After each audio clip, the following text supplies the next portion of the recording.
Welcome to the Sharkpreneur podcast with Kevin Harrington and Seth Greene. Kevin Harrington is the inventor of the infomercial, one of the original sharks from the hit TV show Shark Tank, and has generated over $5 billion in TV and digital direct response sales. Seth Greene is the world's first trusted authority on cutting-edge direct response marketing, a best-selling author, and the only 3-time Marketer of the Year nominee. On the podcast, Kevin and Seth interview Sharkpreneurs who share straight talk on what it takes to explode your business.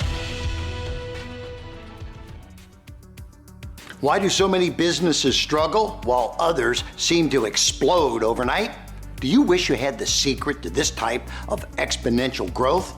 Now, I've scaled more than 20 businesses to over $100 million, and it's not just luck. In my new book with Mark Tim, Mentor to Millions, you'll learn the repeatable framework I use in all my business ventures for massive success. Order at kevinmentor.com and get over $1,000 in bonuses. Head to kevinmentor.com.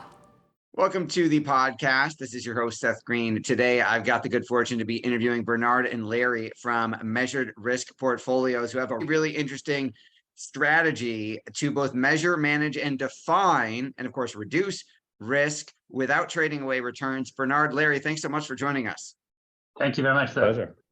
So we'll get into the strategy in just a minute, but I want to back up just a second because you've had an interesting history in the business before Measured Risk. So can you talk a little bit about how you got started in our business, in the financial services and money management business in the first place? You can answer this one. So I started out in the financial services industry back in the in the 1900s still, and late 1900s. I'm pleased to admit to. And I started out with an insurance company, and very quickly it got taken over by another insurance company, and that was kind of where I ended up meeting Larry. And the experience we had during the 2000 through 2002, 2003 time period was one of learning that just because something has happened in the past doesn't mean that the same set of facts will happen again in the future. And I met up with Larry, I think it was 2006, 2007, Larry. When did we meet? About then, right? A little earlier. Late 2005.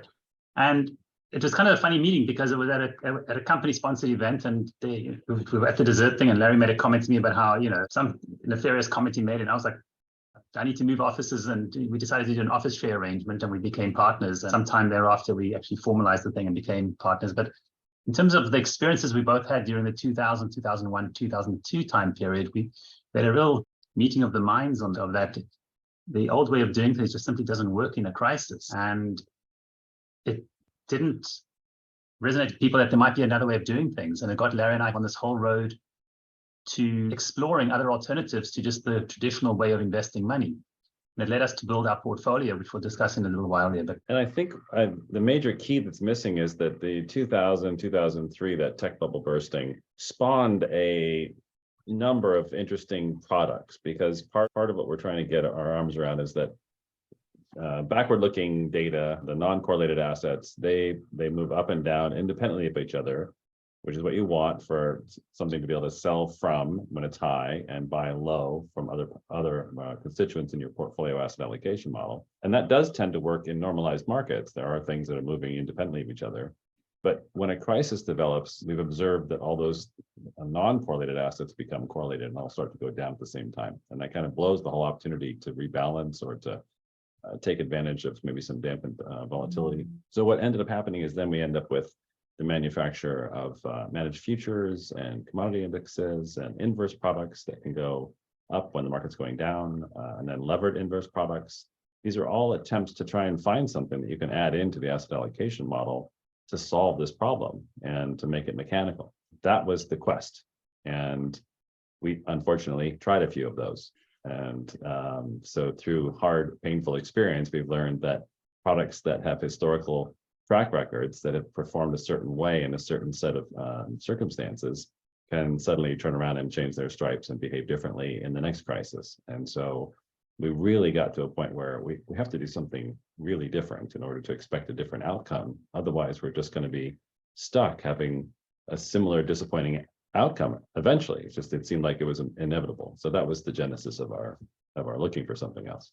So there are obviously a number of RIAs, thousands nationwide, who went through the similar experience in terms of the frustration with whether it was a tech bubble bursting or the subprime bubble bursting in 07 or 08, or what happened with COVID.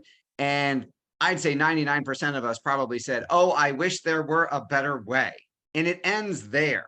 But you actually said, let's actually figure out the better way, design something and implement it to achieve what would be a better way. So talk about that transition from, darn, this is frustrating, to we can actually engineer a process that delivers a better outcome. So that's a great question, Seth.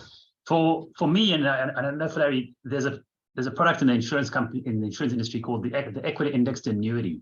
And we just love the story. The story that it says is, get S&P like returns on the upside and don't get any downside. And Larry and I would look at that comment and marvel at that and go, well, how do they do that? It's like, how do you capture upside and not participate in the downside? Sounds incredible. And needless to say, there were good amounts of money flowing in that direction, but it wouldn't necessarily work on the upside as well as you might expect, because they all had caps on them. And if we're going to be equity investors, we want to try to get more, obviously, on the upside. And so Larry and I don't remember exactly how Larry did this, but he got us invited to a conference in London about, in the insurance industry, like guts, for lack of a better term. And we went to meet the guys who actually built the equity indexed product. And they gave us the recipe, which is not very complicated. It was appallingly simple. When we saw it, it was like a eureka moment. Of course, duh, So I mean, for those of you, I think RIAs are listening, they'll have some appreciation for what an indexed annuity is and also what it isn't. I think a lot of the retail advertisements lead you to believe it's an equity-based kind of return because you're getting your interest credits from the movement of some market. It used to be just the S&P 500, but now you can tie it to almost anything in these products. But the reality is that they do have to deliver on this guarantee of typically no losses, no downside. And so the first trick for us was, how do you do that? And it was such a simple recipe, as Bernard alluded to. They use basically zero coupon bonds or an equivalent, where you maybe invest $95,000 out of 100, and within a year or so, that $95,000 will grow and mature back to $100,000, and that leaves you free to take a really big swing with the $5,000. So that $5,000 is used to buy options or some derivative on whatever the index is that you're trying to benchmark your performance to. And that way, if the index is negative or goes down, you'd lose your $5,000 option allocation, but you get back your principal with the $100,000 maturing bond. And so all we did is take that very basic idea. We said, listen, we're not looking for no downside. We're prepared to invest in the S&P 500. We're willing to take some risk. And so we just want to know what that risk is before we take it. And instead of having a mix of investments now that has a historical performance of maybe going down XYZ%, we can now say, well, let's just take a 5% risk or a 10% risk. And all we do then to achieve that is just invest more than what we're going to earn on the interest. So instead of investing $95,000 in a 5% world, having it grow back to $100,000, maybe we agree to invest only $90,000, which will only grow back to $95,000. And that way we're going to have $10,000 to invest in options, which is twice what the insurance company can. Or we want to say we have a 15% downside risk tolerance, and we can then put only $80,000 into or 81,000 or some such number into the bonds, grows back to 85,000, and that gets much more buying power into the options.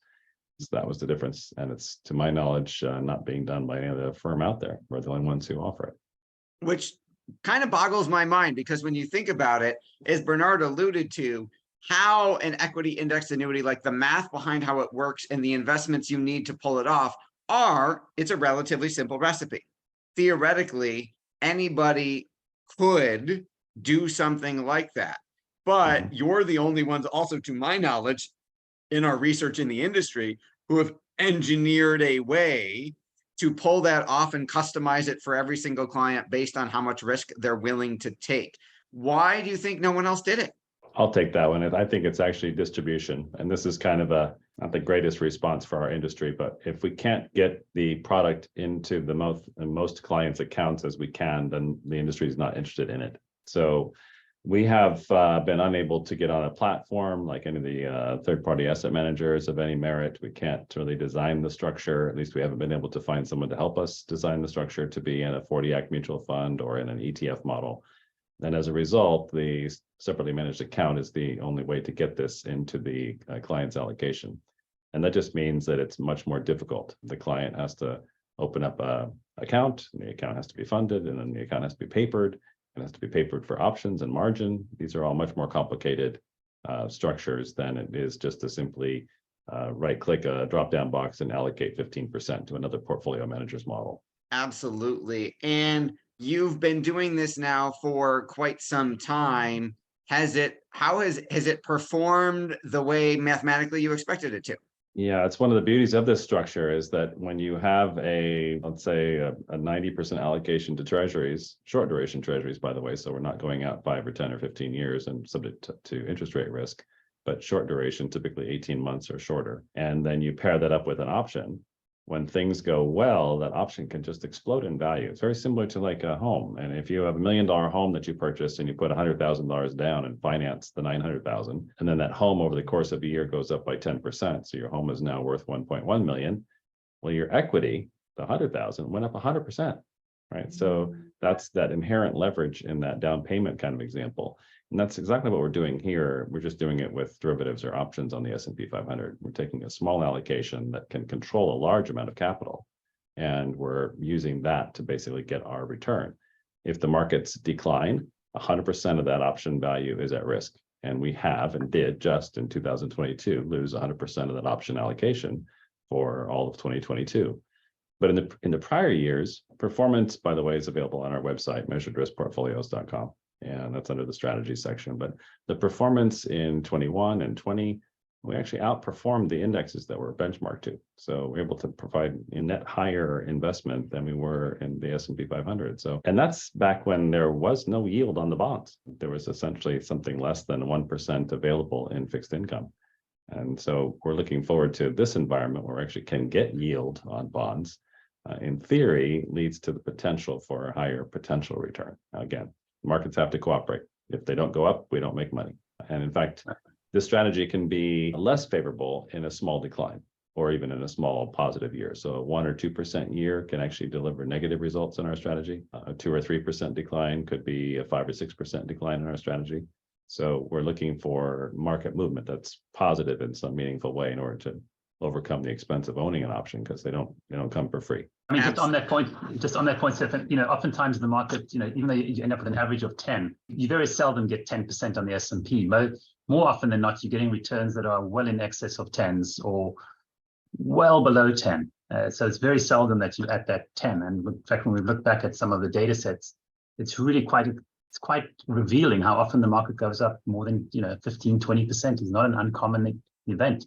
It's those big numbers, the 50s and 60s. Now, those are very uncommon. On the downside, however, it's turning out to be more common for it to drop 20+% in a relatively short time period. We had the 2008 crisis, we had, COVID, now we're having this banking thing. I mean, this year hasn't been the last year hasn't been the brightest year on the market. But so those big down years do materialize. And then when you start to look at the math of all of it, then you really start to appreciate exactly what we do. Because if your portfolio is down 10%, you need to go up 11. Well, again, you look at the S&P distribution of returns, pretty high probability. Well, the problem is the market drops, 25%, or your account drops 25. Well, now you need a 33% return. Or the market drops 50. Well, now you need a 100% return. Now, these are big numbers. And when you start to look at the frequency of those numbers, it just becomes very infrequent. And so what we're able to do by protecting the downside, we're buying back time. So time for that portfolio to recover instead of needing 3 or 4 years. For example, in 2008, we had a recovery within months of the market being down a lot because we were able to limit that drawdown. So time is what you're buying, and it's the one thing that you really can't buy, generally speaking. That time to cover, we're shortening that up to a very narrow time frame because we limit our drawdown to a manageable number, be it 10% at the client's behest or whatever the number is, but smaller numbers, which are much more easy to recover from. It makes a lot of sense. And the genesis of the idea coming from, an equity indexed annuity. Now, equity indexed annuities typically get some flack in our industry for either the fees that you're paying, or if you're in one of them that isn't that structured, the fee comes out of the cap, the participation rate of, hey, I'm giving up X% on the upside in exchange for the percentage of the downside. Yours works better than that and doesn't require any cap. Talk a little bit Correct. about that. Yeah, that's a great observation. So when you look at the way that the equity index product is constructed, they use a thing called a spread. So they'll buy an S&P price point here, but they'll sell it over there. So all you're going to get is this portion of the movement. And we've said, no, we don't like the idea of capping the upside. When the market runs, you really want to get that upside. So we don't do a spread. We buy a long call, and we do it generally with a 1-year expiration at inception, and we let it run and we see what happens. And if things go well and the market is running up, we will then, depending again on the market and what's happening, we will sell that call and possibly move up its price to take some of the money off the table and add it to the safe money, or we'll roll it further out, meaning giving us more time for that option to, for the market to get to that price point. But we are always actively managing the options exposure and to be able to harvest the gains.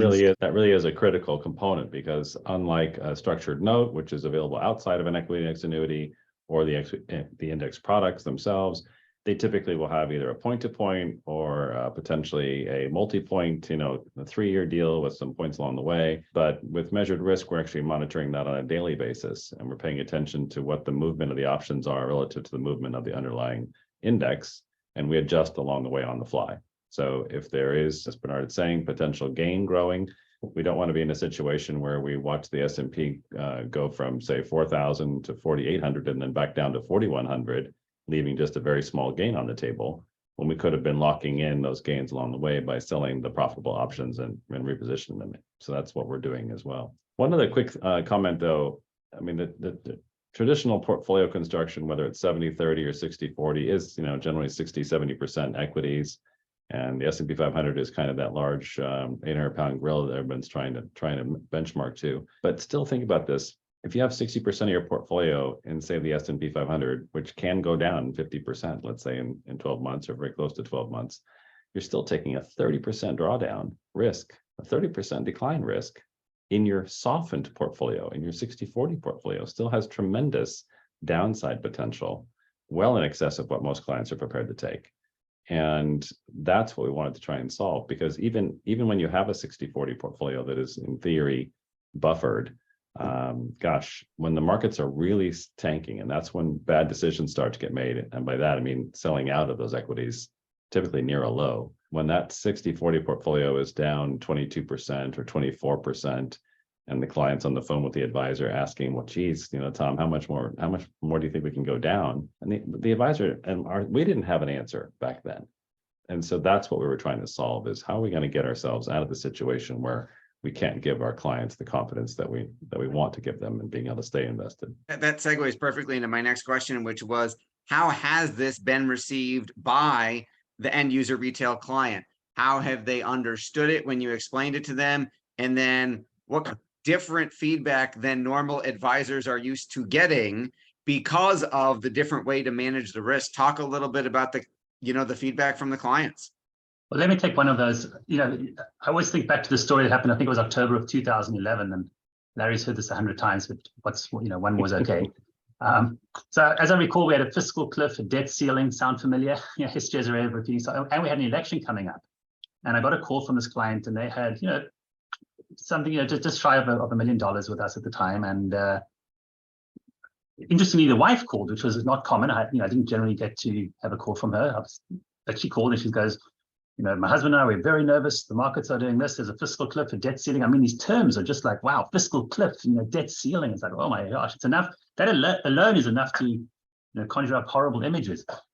And she says, we're thinking we want to take all of our money out, and we're very nervous. We can't sleep. So I said, well, okay, are you in front of a computer? And she goes, yeah. And so, by the way, another benefit of a separately managed account is what I'm about to describe.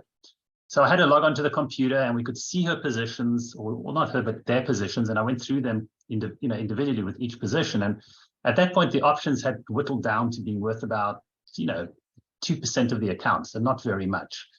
And I said, well, those options, if things go poorly, those options will go to zero. Then when I went to the fixed income positions, and I said, look, even if I take off 2% from the fixed income positions, which I thought was an unreasonably harsh penalty under the circumstance of, it was mostly treasuries. And let's assume that happens, then your account at most could lose another, and I gave her a definitive number. I was actually able to say it's going to lose this much more money.